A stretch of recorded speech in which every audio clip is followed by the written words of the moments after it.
बिस्मिल्लाहिर्रहमानिर्रहीम। मोहतरम नाज़रीन और सामीन, अस्सलामु अलैकुम वरहमतुल्लाहि वबरकातुहू। नापाकी, जिनाबत और गुस्ल के मसाइल। नापाकी के मसाइल, गुस्ल के मसाइल। जब रात को मियाँ बीवी हम बिस्तर हों तो सुबह को नमाज फजर से पहले पहले, और अगर ये अमल दिन में हो तो अगली नमाज से पहले पहले मियाँ बीवी दोनों को गुस्ल करना ज़रूरी है। इसी गुस्ल को गुस्ल जिनाबत और गुस्ल ना करने तक नापाकी की हालत में रहने की हालत को जिनाबत ये जिन भी होना कहते हैं। मर्द और ख़वातीन को एहतलाम हो जाए तो भी वो जिन भी कहलाएंगे, जब तक कि वो गुस्ल जनाबत से अपने आप को पाक साफ ना कर लें। मोहतरम नाजरीन, आज की इस वीडियो में मेरी ज़बान से जो अल्फाज अदा होंगे, बज़ाहिर वो अच्छे अल्फाज नहीं हैं। बाज़ औक़ात ऐसे अल्फाज की अदायगी में भी शर्मिंदगी होती है और सुनने वाले भी शर्मिंदा हो जाते हैं। शर्मिंदा होना भी ईमान के कामिल होने की निशानी है।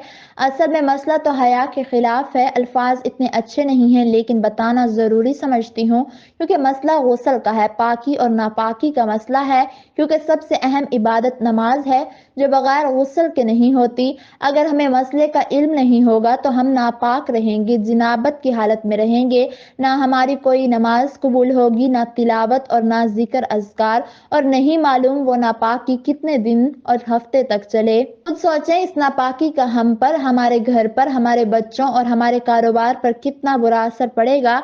इसलिए बेहतर है कि शरई मसाइल को मजाक समझकर या शर्मिंदा होकर बाईपास नहीं करना चाहिए। मोहतरम नाजरीन, आज की इस वीडियो में शर्मिंदगी को बलाए ताक रखते हुए 4 मुख्तलिफ पाकी और नापाकी के मसाइल को ज़ेर बहस लाया गया है। बहसीयत मुसलमान इस वीडियो को मुकम्मल देखना है ताकि कोई शरई मसला भूल चूक से अधूरा ना रह जाए। मोहतरम नाजरीन और सामीन, एक सवाल पूछा गया है कि क्या औरत की शर्मगाह में उंगली डालने से गुस्ल वाजिब हो जाता है? औरत का शर्मगाह में उंगली डालना कैसा है? औरत अगर खुद अपने शर्मगाह में उंगली दाखिल करे लेकिन मनी ना निकले तो क्या इस पर गुस्ल वाजिब होगा या नहीं? अगर औरत अपने शर्मगाह में खुद उंगली दाखिल करे, शहवत के साथ, जोश के साथ, लज्जत हासिल करने के इरादे से, तो अब चाहे उसे इंजाल हो या ना हो, मनी निकले ना निकले, इस पर गुस्ल वाजिब हो जाएगा। क्योंकि औरत ने अपनी शर्मगाह में उंगली शहवत, जोश और लज्जत हासिल करने के लिए डाली है, तो अब मनी का निकलना जरूरी नहीं है, इस पर गुस्ल वाजिब हो जाएगा। अब दूसरा मसला कि शहवत नहीं, कोई जोश नहीं था, कोई लज्जत हासिल करने का इरादा नहीं था, कोई इस तरह के गंदे ख्याल नहीं थे, औरत ने बगैर शहवत के शर्मगाह में उंगली दाखिल कर दी या फिर कोई दवाई दाखिल करने के लिए शर्मगाह में उंगली डाली। अगर इस तरह उंगली शर्मगाह में दाखिल की है तो इस पर गुस्ल वाजिब नहीं होगा। बगैर शहवत के और किसी दवाई की गर्ज से उंगली दाखिल की है तो इस पर गुस्ल वाजिब नहीं होगा। इसी तरह अगर औरत ने खुद शहवत, जोश और लज्जत हासिल करने के लिए शर्मगाह में उंगली डाली, या फिर शौहर ने जोश के साथ, शहवत के साथ लज्जत हासिल करने के लिए औरत की शर्मगाह में उंगली डाली, तब भी अगर औरत का इंजाल हो या ना हो, मनी निकले या ना निकले, तब भी औरत पर गुस्ल वाजिब हो जाएगा।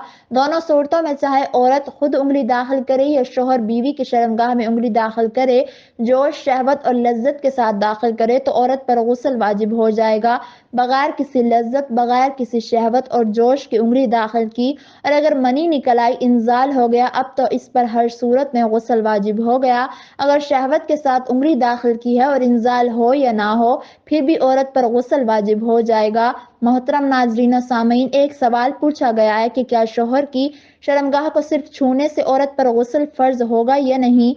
यानी अगर कोई औरत अपने शौहर की शर्मगाह को छू ले तो इस औरत पर गुस्ल फर्ज होगा। इसके लिए शरीयत का क्या हुक्म है? इसमें 2 सूरतें हैं, एक सूरत में गुस्ल फर्ज होगा, दूसरी सूरत में गुस्ल फर्ज नहीं होगा। सबसे पहले हम जान लें कि गुस्ल फर्ज होने के क्या असबाब हैं, किन चीज़ों से गुस्ल फर्ज हो जाता है, कौन सी चीज़ें जिनके होने से गुस्ल फर्ज हो जाता है। गुस्ल के फर्ज होने में 5 असबाब हैं, यानी 5 चीज़ों से गुस्ल फर्ज हो जाता है। मनी का शहवत के साथ, जोश के साथ, लज्जत के साथ, टिपक के साथ खारिज होना, मनी के खारिज होने से गुस्ल फर्ज हो जाता है। मज़ी के खारिज होने से गुस्ल फर्ज नहीं होता।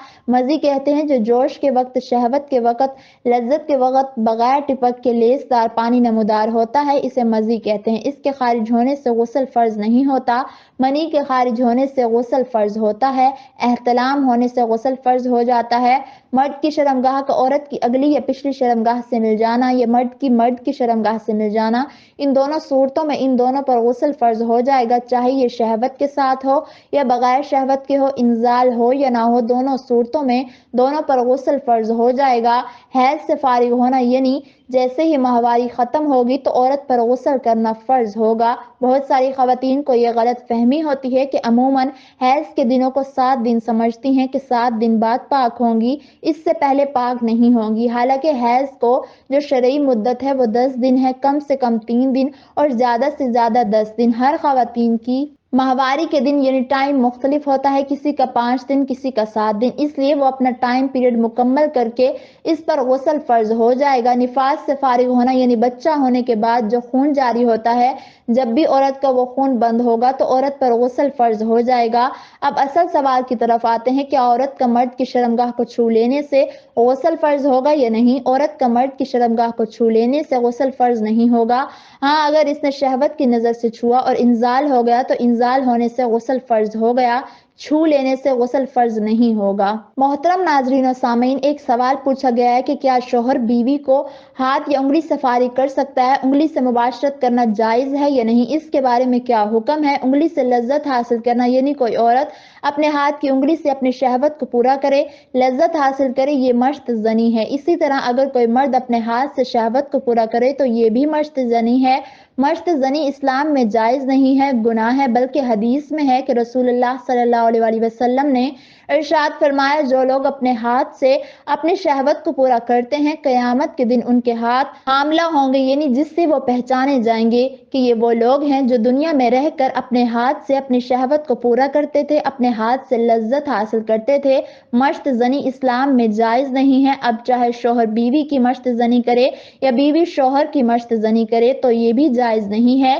ایک اور سوال کیا جاتا ہے کہ ہم بستری کے دوران شوہر کا مقصد یعنی وہ ڈسچارج فراغت حاصل کر لے لیکن عورت کا مقصد پورا نہ ہوا ہو تو کیا شوہر اسے ہاتھ سے لذت دلا سکتا ہے یا نہیں؟ تو اس کے لیے شرعی حکم یہ ہے کہ ہم بستری کے دوران اگر شوہر پہلے فارغ ہو جائے تو اب وہ فوراً عورت سے جدا نہ ہو، بلکہ اس کے لیے واجب ہے کہ وہ کچھ دیر ٹھہرا رہے تاکہ عورت بھی فارغ ہو جائے۔ اگر ہم بستری کے بعد مرد فارغ ہو گیا اور وہ ہٹ گیا اور عورت کا مقصد پورا نہیں ہوا یعنی فارغ نہیں ہوئی تو ایسا شخص پھر گناہ گار ہوگا۔ اس لیے مرد پر واجب ہے کہ فراغت کے بعد کچھ دیر ٹھہرا رہے تاکہ عورت کا مقصد بھی پورا ہو جائے، لیکن ہاتھ سے بیوی کو اس طرح لذت دلانا یا بیوی کا شوہر کی مشت زنی کرنا یہ اسلام میں جائز نہیں ہے، اس کی گنجائش نہیں ہے۔ مشت زنی جو ہے یہ گناہ ہے، اس سے بچنا چاہیے۔ محترم ناظرین و سامعین، ایک سوال کیا گیا ہے کہ ہم بستری میں عورت ڈسچارج نہ ہو کیا عورت پر غسل فرض ہوگا؟ یعنی میاں بیوی نے ملاقات کی یعنی ہم بستری کی، میاں کا مقصد پورا ہوا یعنی ڈسچارج ہوا مگر بیوی کا مقصد یعنی عورت کی منی خارج نہیں ہوئی تو اس سے عورت پر غسل فرض ہوگا یا نہیں؟ ایک دوسرا سوال کیا گیا ہے کہ کنڈوم استعمال کرنے سے عورت پر غسل فرض ہوگا یا نہیں؟ مسئلہ حیا کے خلاف ضروری ہے مگر ضروری ہے۔ اس حوالے سے سنن ابو داؤد کے اندر ایک حدیث شریف موجود ہے، حضرت ابو ہریرہ رضی اللہ تعالی عنہ سے مروی ہے کہ رسول اللہ صلی اللہ علیہ وسلم نے فرمایا کہ شوہر جب بیوی کی 4 شاخوں کے درمیان بیٹھے اور ختنے کو ختنے سے ملا دے تو غسل واجب ہو گیا۔ اسی طرح سنن ابن ماجہ میں ایک حدیث ہے، ام المومنین حضرت عائشہ صدیقہ رضی اللہ تعالی عنہا فرماتی ہیں کہ رسول اللہ صلی اللہ علیہ وسلم نے ارشاد فرمایا کہ جب شرمگاہیں مل جائیں تو غسل واجب ہو گیا، چاہے انزال ہو یا نہ ہو، دونوں صورتوں میں غسل واجب ہو گیا۔ شرمگاہیں ملنے سے شوہر اور بیوی دونوں پر غسل واجب ہو جاتا ہے۔